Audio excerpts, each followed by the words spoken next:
بسم اللہ الرحمن الرحیم۔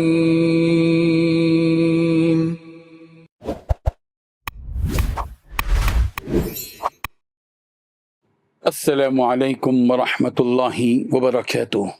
الحمد للہ حمدا کثیرا طیبا مبارکا فیہ، والصلاة والسلام علی سید المرسلین محمد وآلہ وصحبہ اجمعین، اما بعد۔ حاضرین و ناظرین، یہ درس حدیث نمبر 456 ہے اور آج کا عنوان ہے 3 سانسوں میں پانی پینا، سنت نبوی ہے۔ روایت سماعت کیجیے، ترجمے کے بعد تشریح کی جائے گی۔ بسم اللہ الرحمن الرحیم۔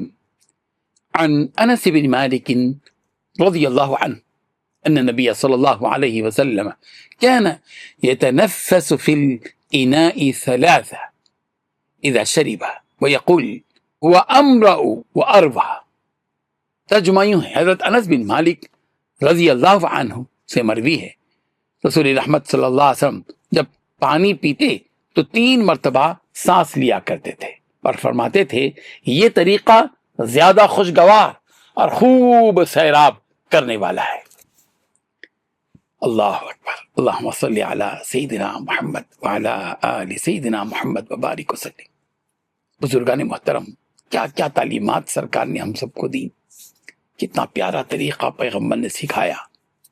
سنت کو اپنا لیں تو قوت بھی ہے، صحت بھی ہے، رحمت بھی ہے، برکت بھی ہے، پروردگار کی طرف سے مغفرت بھی ہے، رسول کی قربت اور نزدیکی بھی ہے، اللہ کی قربت اور نزدیکی بھی ہے۔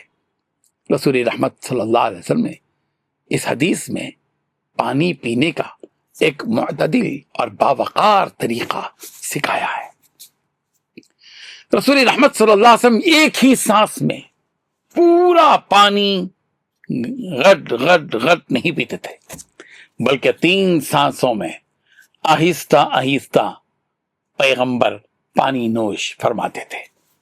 اس سے انسان کو جلدی پیاس بجھانے کے بجائے سکون اور راحت کے ساتھ پانی ملتا ہے اور جسم کو بہتر طور پر سیرابی حاصل ہوتی ہے۔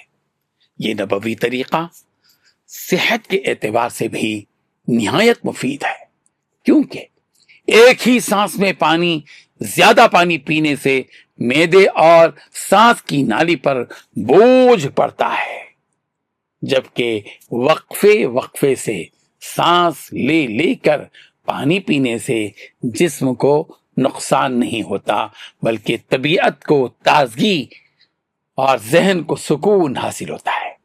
اس میں تہذیب بھی ہے، وقار بھی ہے اور اعتدال کی تعلیم بھی ہے کہ انسان کھانے پینے میں جلد بازی نہ کرے، بلکہ سکون اور شکر کے ساتھ نعمت سے فائدہ اٹھائے۔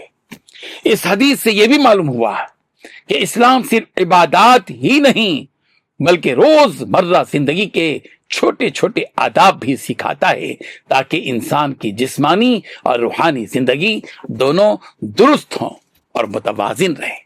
اللہ تعالی ہم سب کو عمل کی توفیق عطا فرمائے، آمین۔ وآخر دعوانا ان الحمد للہ رب العالمین۔